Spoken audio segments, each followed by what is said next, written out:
सर्वकल्याणकारकम्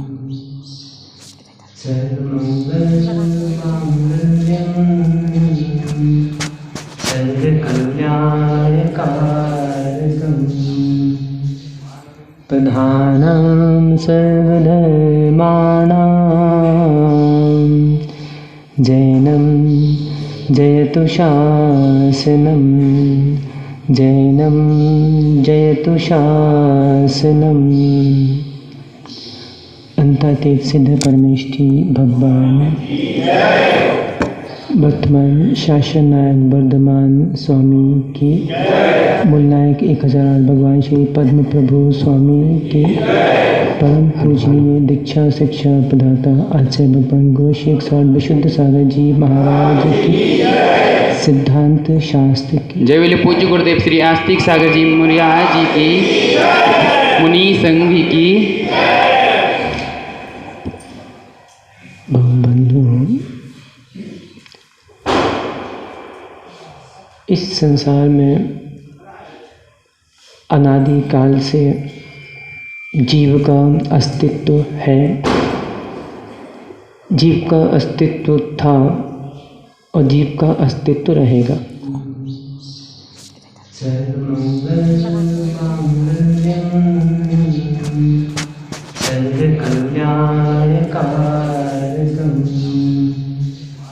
प्रधानं सर्वधर्माणां जैनं जयतु शासनं जैनं जयतु शासनम्। अंतातीत सिद्ध परमेष्ठी भगवान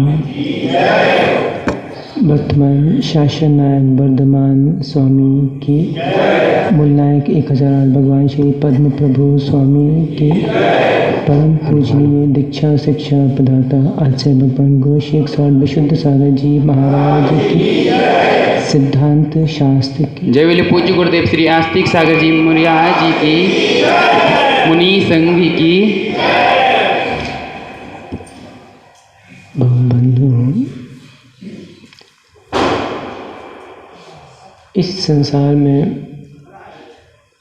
अनादि काल से जीव का अस्तित्व है, जीव का अस्तित्व था और जीव का अस्तित्व रहेगा।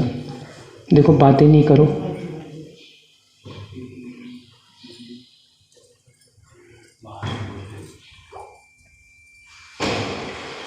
एक कक्षा में अनेक विद्यार्थी परीक्षा देते हैं और जो विद्यार्थी पूर्ण लगन के साथ, जिनके जीवन में पूर्ण विश्वास और पूरा प्रयास रहता है, वे जीव उत्तीर्ण हो जाते हैं। और ऐसे कक्षा में अनेक जीव होते हैं, विद्यार्थी होते हैं, जिनके लिए समय है, सामग्री है, सामर्थ्य है। तीन बातें कौन सी? समय, सामग्री, सामर्थ्य। कुछ बच्चे समय रहता है, पर वो क्या करते हैं, जब शिक्षक पढ़ाते हैं तो वो आपस में बातें करते रहते हैं। कहीं उनकी दृष्टि यहाँ वहाँ रहेगी। शिक्षक पढ़ाएंगे तो उनका मन करेगा कि अरे ये पीरियड कब ख़त्म हो। जैसे अभी बहुत से लोगों का मन कर रहा है कि अरे महाराज कहाँ से आ गए, जल्दी लाड़ू चढ़ा के और घर में नाश्ता करते, तो ज़बरदस्ती बाहर बैठना पड़ रहा है। होते हैं बहुत सारे अनेक प्रकार के अनुयायी होते हैं। जरूरी नहीं कि सबके एक से भाव हो, सभी धर्मात्मा हो। भेष एक सा रह सकता है, भाव भिन्न भिन्न रहते हैं। सामर्थ्य, प्रत्येक बच्चे के पास सामर्थ्य है। विद्यालय में जितने बच्चे हैं, हर किसी के पास सामर्थ्य होती है, क्योंकि ज्ञान का अस्तित्व सभी के पास है। पर कुछ बच्चे अपनी सामर्थ्य को खेल कूद में, कहीं दूसरे बच्चों से लड़ने में और कहीं अन्य स्थानों में अपने मन को लगा देते हैं। समय, सामर्थ्य और तीसरा क्या था? सामग्री। शिक्षक हैं, शिक्षक पढ़ाते हैं, ये जैसे भैया क्या नाम है, छोटा छोटा छुट्टे बड़े, अरे ये पीछे जो उदास है ना ऐसे बैठा हाथ रख के, हाँ तुम ही गुड़गांव, तुम्हारा नाम छोटा है ना, तुमसे ही कह रहे भैया। कितने विद्यार्थी थे जब पढ़ते थे? 50 थे ना। तो शिक्षक पढ़ाने वाले थे वो क्या सबके कान में पढ़ाते थे? बोलो बोलो, नहीं। सामने चित्रपट लगा रहता है और शिक्षक एक साथ पूरे 50 बच्चों को एक साथ अध्ययन कराते हैं। सामग्री बराबर है। अच्छा, ऐसा भी नहीं होता कि पुस्तकें किसी के पास कोई हो किसी के पास कोई हो। बोर्ड के द्वारा, प्रशासन के द्वारा सभी को वैसी पूरा वैसी की वैसी पुस्तकें भी दी जाती हैं। सामग्री पूरी है, घर सबके पास है, टेबल कुर्सी सबके पास है, पर उसके बाद भी कुछ बच्चे जो कि सामग्री का सदुपयोग नहीं कर पाते, उनके जीवन में वो संस्कार नहीं रहते कि सामग्री का सदुपयोग करें, और वो बच्चे अनुत्तीर्ण हो जाते हैं। जब भगवान महावीर का जीव था, अब आइए सिद्धांत दृष्टांत पे, जब भगवान महावीर स्वामी का जीव था, क्या उस समय हम नहीं थे? बोलो बोलो, थे कि नहीं थे? आज महवा में जन्म ले लिया। जन्म किसने लिया है? शरीर ने। वास्तव में जन्म की परिभाषा यदि देखें, जैन आगम से जन्म की जो परिभाषा है, प्राणों का संयोग जन्म और प्राणों का वियोग मरण। जिस जीव ने प्राण को प्राप्त करके और अपने जन्म का सार्थक किया, समय, महावीर स्वामी का जो जीव था, समय था साधना में लगाया, सामर्थ्य थी, योग्यता थी, उसका पूर्ण सदुपयोग किया। अब आप देखो ना, हमारे अरविंद के पास सब कुछ है, समय भी है, सामर्थ्य भी है, और वर्तमान में गुरु भी दृष्टिगोचर हो रहे हैं पूरे देश में। कम से कम लगभग 600 से, सुनो 5 मिनट रुक जाओ मेरे भाई, 5 मिनट रुक जाओ, बस बैठ जाओ। तुम्हारा मन नहीं है पर मेरा मन है, इसलिए बैठ जाओ। ये सुन लो, देखो कभी तुमको भी महावीर बनना है। लड्डू चढ़ाते चढ़ाते पूरा जमाना निकल गया, वहाँ लड्डू फोड़ दिए मंदिरों में, तुम लोग के दिमाग नहीं फूटे अभी तक। तो उस समय भी महावीर स्वामी का जीव था, परंतु समय का सदुपयोग किया। सामग्री भरपूर थी, सब कुछ था, परंतु बस वही वाली कहानी, छोटी सी एक दृष्टांत बताया था, वही पुराना दृष्टांत। सुनील कुमार ने घर में बुलाया खाने के लिए हमारे भाई को, ये क्या नाम है इसका, अभिषेक, ये गुरुगांव वाला भैया, क्या नाम है, वीरेंद्र, वीरेंद्र तो बाबूजी का नाम है। कहाँ गए, बैठे हैं? हाँ। सुनील कुमार ने अच्छा खाना बनाया, अच्छा, बहुत अच्छा सब सामग्री बनाई, और धीरेन्द्र को बुलाया कि भैया आपको हमारे घर आना है, आप बहुत साल भर बाद आए हो। सब कुछ बना दिया, 56 भोग बनाया और कहा भोजन ग्रहण कीजिए। तो कहता है कि अरे वो नहीं है। तो सुनील कुमार ने बोला क्या नहीं है, लगता है इसको चटनी वटनी चाहिए, तो 2 चटनियाँ और बना दी। बोले अब आप ग्रहण कीजिए। सब कुछ है पर वो नहीं है। तो पापड़ आपड़ चाहिए होगा, हो सकता है गुड़गांव में पापड़ आपड़ की आदत पड़ गई हो। फिर और परसा, बोले पापड़ भी परस दिए, फिर किए चालू कीजिए, सब कुछ है पर वो नहीं है। अब सुनील कुमार की गुस्सा आ गई, क्या नहीं है? बोले मन नहीं है। बस यही वर्तमान के प्राणियों की स्थिति है। सब कुछ मिल रहा है फ्री में। प्रवचन देखो, हमने किसी रुपया नहीं लिया समाज से। ये तो तुम बोलो महाराज कितने प्रवचन हो गए, महाराज बोले देखो भैया 100 हो गए, एक दिन के 100 रुपया। इतने पैसे हमको चाहने जाने के, पहले ध्यान रखिए। फ्री में नहीं तो जाओ आप एक बड़े बड़े सीए के पास जाओ, एक काउंसलिंग के 50,000 रुपये लेता है 5 मिनट के, बड़ा सीए। जिनवाणियाँ तो फ्री में मंदिरों में रखी है, श्री जी तो मंदिर में भी फ्री में आने को मिल रहा है। सब कुछ, सारी व्यवस्थाएं हैं, बस मन नहीं है। तो जिन्होंने अपने जीवन को इस मार्ग में लगा दिया वे निर्वाण को प्राप्त कर गए। वास्तव में आज जो पर्व है भगवान महावीर वीर निर्वाण दिवस जिसको हम कहते हैं, ये वास्तव में अध्यात्म का पर्व है, आत्मदृष्टि का पर्व है। पर क्या करें, जिसकी जहाँ होती मति उसको नहीं लगती होती। हमारे जैन अनुयायियों ने इस अध्यात्म पर्व को विपरीत ग्रहण कर लिया। आत्मदृष्टि रखना थी कि चलो भगवान महावीर आत्मवेत्ता बनकर आत्मदृष्टि रखकर निर्वाण को प्राप्त हो गए, परंतु जैन अनुयायियों अन्य अनुयायियों ने द्रव्य पर दृष्टि रखी।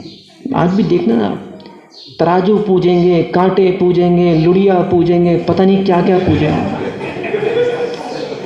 वो तो इनका बस चले तो ये तो कहो आदमी को पूजने लगे आपस में, कहो नौकर की पूजा करने लगे कि भाई तेरे से धन आ रहा। वास्तव में इन विकृतियों को हम समाप्त करें। आज वास्तव में भगवान महावीर का निर्वाण दिवस हुआ था। अच्छा, यदि वास्तव में निर्वाण दिवस मनाना है, अन्य अनुयायियों में जो इस बारे में विकृतियां हैं, कुछ लोग ऐसा मानते हैं कि आपका बिला हुआ 5 मिनट बाद अभी होना है। कुछ लोग ऐसा मानते हैं कि राम जी लक्ष्मण जी 14 वर्ष बाद वापस आए थे, दीपोत्सव मनाया गया था। कुछ दयानंद सरस्वती का निधन आज के दिन मानते हैं। तो अनेक अनेक प्रकार की विकृतियां हैं। कुछ लोग ऐसे हैं जो पटाखे फोड़ के दिवाली मनाते हैं। पटाखे फोड़ना कुप्रथा है। जैन आगम जैन अनुयायी यदि पटाखे फोड़ता है तो वो अपने ही धर्म को डुबा रहा है। वास्तव में ध्यान रखें इस बात का। पटाखे फोड़ना कुप्रथा है। आज के दिन पटाखे नहीं फोड़े जाते, पहली बात।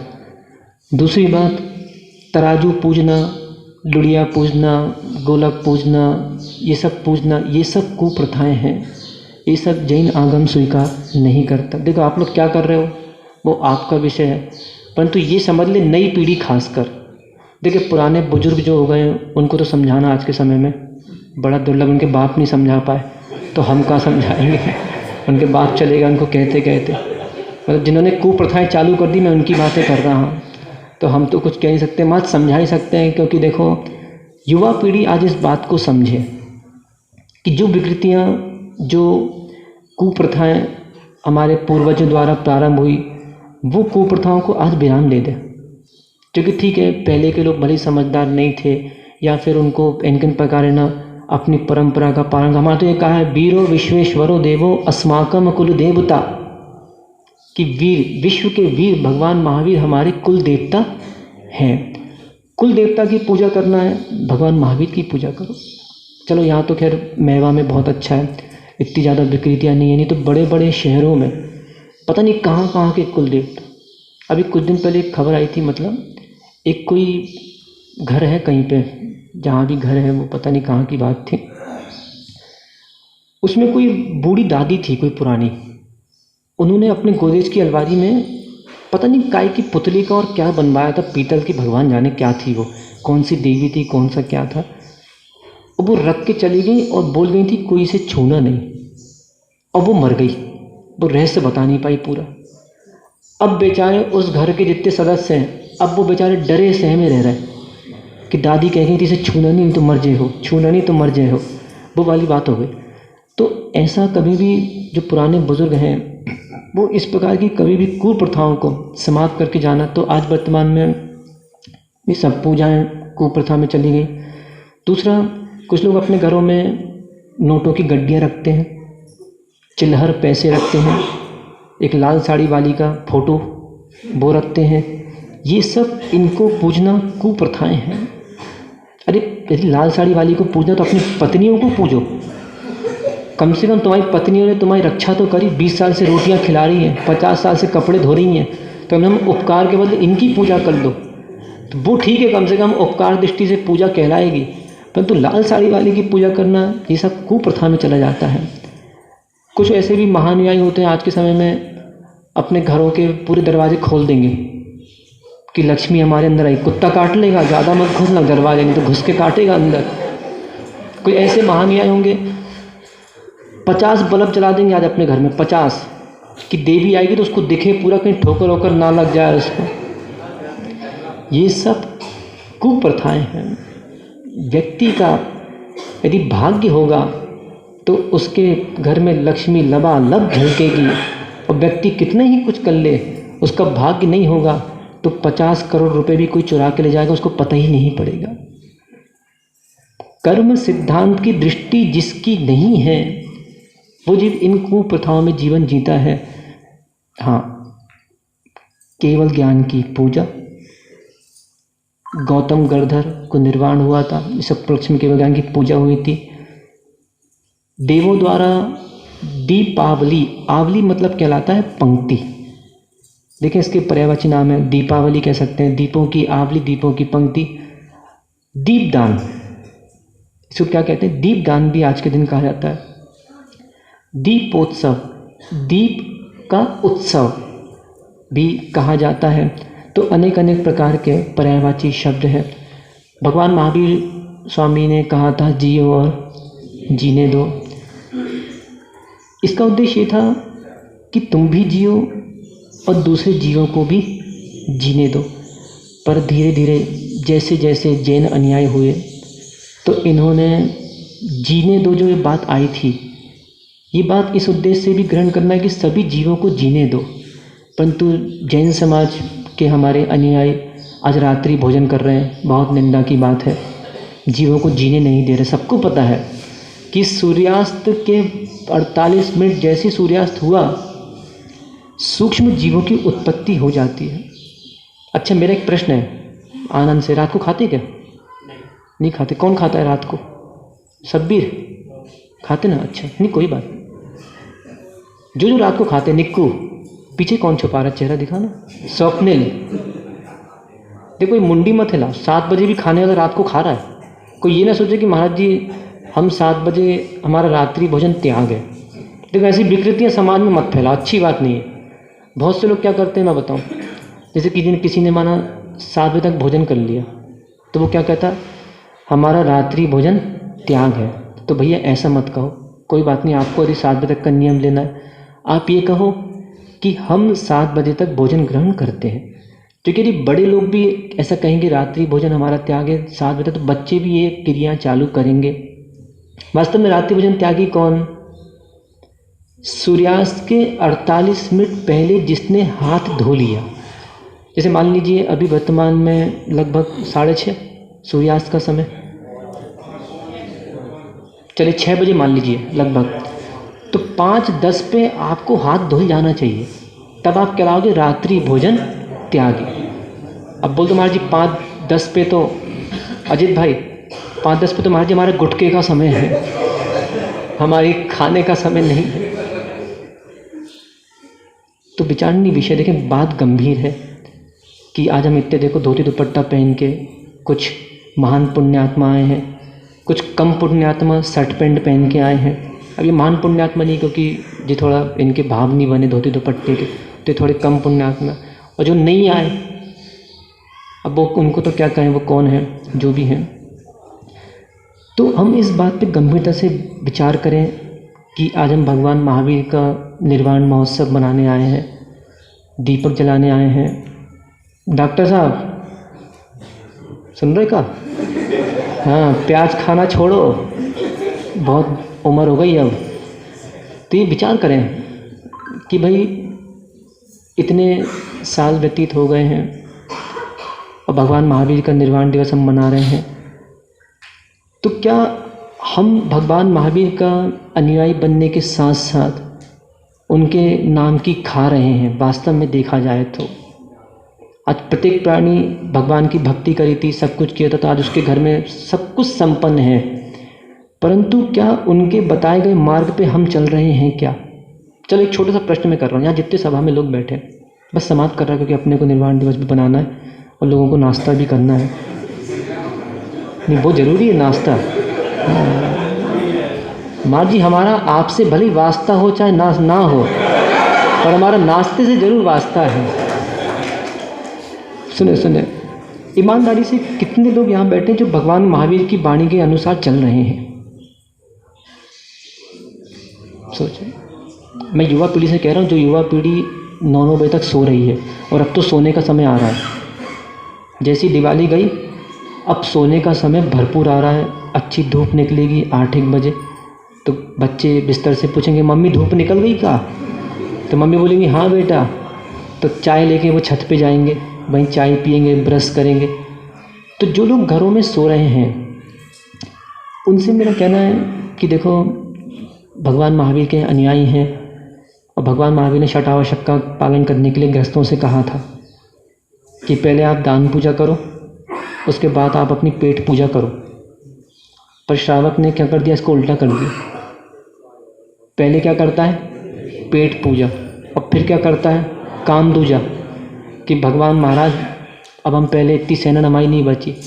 तो मेरा इतना कहना है, मैंने इससे पूछा था शब्बीर से कि रात्रि भोजन करते भैया, करते ना? हाँ, शब्बीर समझे जितने भी वीर बैठे हैं हमारे, जितने भी महवा के हैं,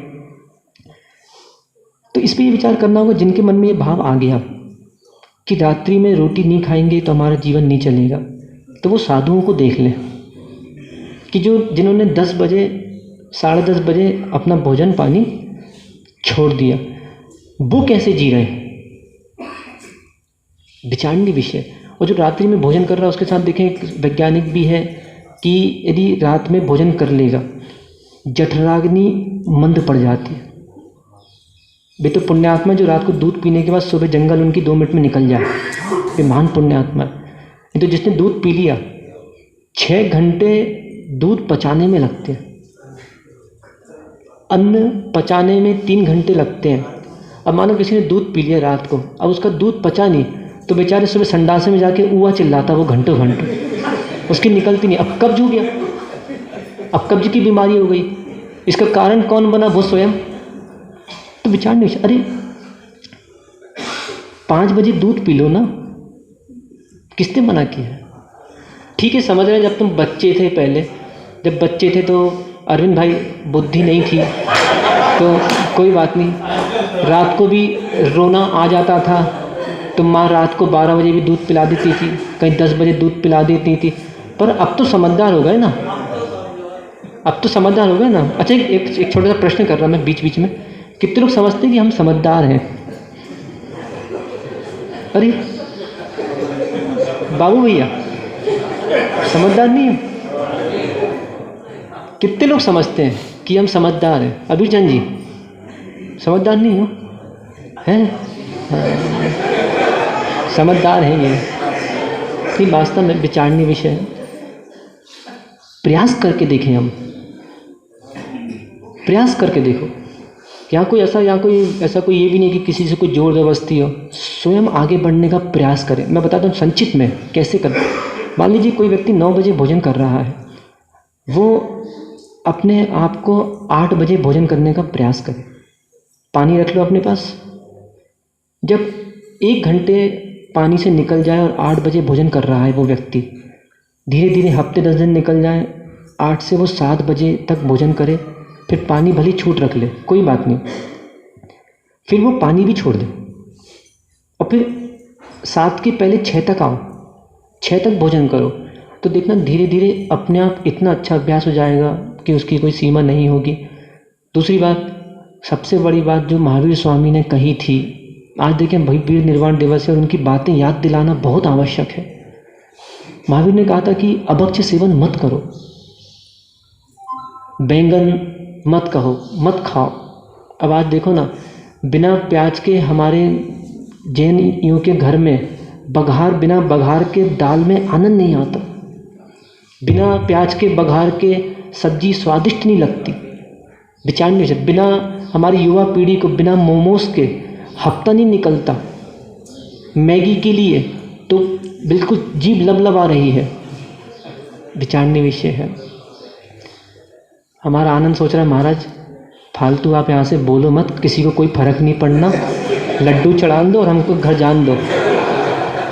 बिल्कुल मन में ये विचार चल रहा है महाराज, कितने ही कहो, हम तो ऐसे ही हैं। सुनेंगे जिनवाणी, जोर से बोलो थोड़ा, सुनेंगे जिनवाणी बस महाराज हमारे बस की नहीं है, हम तो ऐसे ही अनुयायी हैं भैया।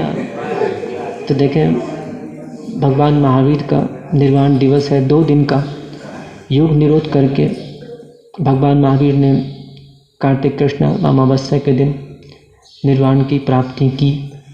हम सभी आज ये संकल्पबद्ध हो जाएं, ये निर्णय अपने जीवन में कर लें कि भगवान महावीर के अनुयायी हम हैं और जो भगवान महावीर ने हमको उपदेश सदुपदेश दिया था उसका पालन हम अपने जीवन में करें। आज इस देश में भगवान महावीर हमारे समक्ष नहीं है, उनको निर्वाण की प्राप्ति हो गई, बहुत प्रसन्नता की बात है। यदि वो बीच में होते हमारे समक्ष तो अरविंद उनकी बात मान लेते, योगेश भाई मान लेते। अरे महाराज महावीरों चाहे उनके बाप भी होते ना, हमने अपने बाप की नहीं मानी, उनके बाप की क्या मानी, हमारे बस की नहीं है। तो वास्तव में समझ कब आती है? जब स्वयं समझ आती है। चाहे कोई कितना ही समझाए, कुछ भी करे, पर जब तक व्यक्ति को स्वयं समझ नहीं आती तब तक समझ नहीं आती। मैं तो चाहता हूँ महवा में हमारे बहुत सारे जैसे युवा पीढ़ी, गच्चू भाई हैं हमारे युवा, अरविंद भाई हैं हमारे युवा, ईसु तो अभी बच्चा है छोटा सा, ज़्यादा युवा पीढ़ी नहीं आई है।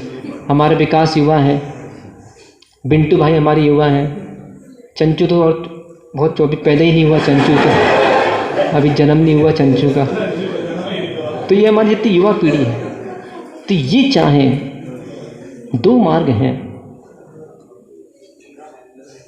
एक और जो सुख का मार्ग है, एको हम का मार्ग है, आनंद आनंद दिलाएगा। एक और जो दुख का मार्ग है, अनेकों को साथ में लेके चलना, घर की व्यवस्थाएं आदि आदि चिंताओं का मार्ग है, वहाँ ले जाएगा। अब क्या करना है? पुत्तूलाल जी के 4 लड़का है, जिसमें एक तो पसर गया, नीरज भाई पसर ही गया। अब क्या है? अब तो खड़े होने का समय ही नहीं मिलता है। खड़े होने का समय भैया, खड़े होने का समय है कहाँ महाराज? अब तो हम पसर गए, ख़त्म। अब भाई सौंपने ले, उससे थोड़ी उम्मीद है पुत्तूलाल जी को। निकेश से तो उम्मीद नहीं है, क्योंकि फिर होटल कौन चलाएगा? तो एक उत्तराधिकारी भी चाहिए होटल चलाने वाला। तो सौंपने लगी चाहे अच्छा लड़का, मैंने कहा भी था इसको पर्यूषण में कि अच्छे पंडित बनो, विद्वान बनो, साधु नहीं बनना कोई बात नहीं, अच्छे विद्वान बनो, पंडित बनो, देश विदेश में धर्म का प्रचार करो, चिंता मत करो। संघ से बहुत से गृहस्थ प्रवचन के लिए यहाँ वहाँ आचार्य महाराज के आशीर्वाद से जाते हैं। बहुत जगह आवश्यकता है आज के समय में संबोधन की। भाई स्पर्श है, हमारे अंश हैं। तो भगवान महावीर को देखकर देखो, इतने बड़े बड़े, बताओ कलेक्टर बड़ा अंश कि भगवान बड़े? बस अंतिम प्रश्न समाप्त कर रहा। तो फिर जब कलेक्टर बड़ा नहीं है, भगवान बड़े हैं, तो इनके जैसे बनने का प्रयास करो ना। पीछे भाई हमारा आदि चंदा प्रभु बड़े हैं कि प्रधानमंत्री बड़ा है? तो क्या बनना है? विचार करो। ताली मत बजाओ, नंगे होके दिखाओ। इतने ताली बजाने से कुछ नहीं होगा। हाँ।